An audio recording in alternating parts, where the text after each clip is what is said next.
Al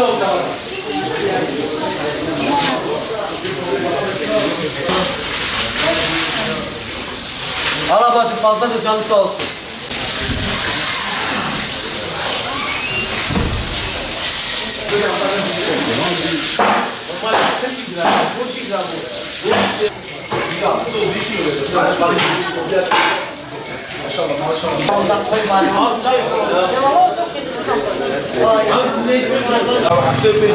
Hadi oğlum şöyle haber verin.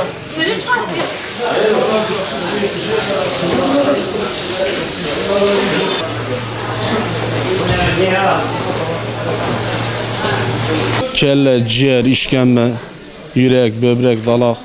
İşte hayvanın iç organları ne istersen yani. İyidir. Kış olduğu için iyidir. Yaşın işler yok. Sakatat tüketimi azdır.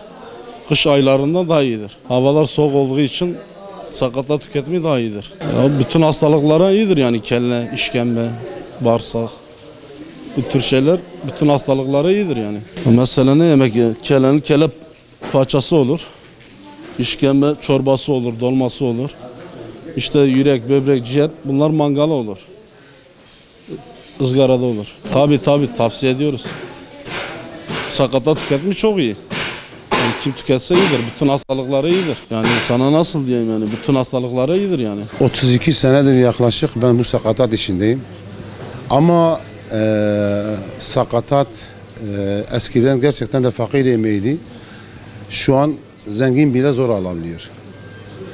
Bu ete gelen zamlardan dolayı gerçekten de çoğu insan bu sakatat türüne yöneldiği halde artık Batman'da sakatat bulamıyoruz. Mecburen biz de bu işin içinde olduğumuz için hep dışarıda gelen bir gıdadır. Yani işlerimiz yani eskiye oranla günde 300-500 kesim gelirken şu an günde 30-20 hatta daha düşük rakamlara düşmüşüz.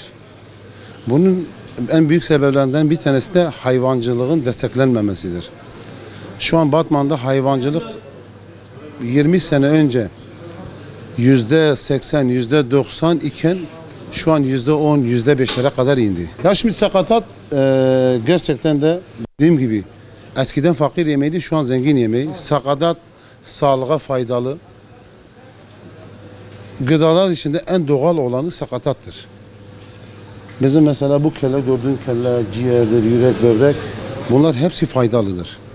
Yani her insanın yiyebileceği, gerçekten de yemesi gereken bir besindir. Ya zaten bizim genel satışlarımız %95'i kışındır. Yazın herhangi böyle bir talep yok. Sebebi? Yani sebebi yani hava şartlarındandır. Hava soğuk olduğu zaman millet bunu yiyor. Hava sıcak olduğu zaman buna bir rağbet yok. Ama gerçekten de milletimiz bundan yanlış yapıyor.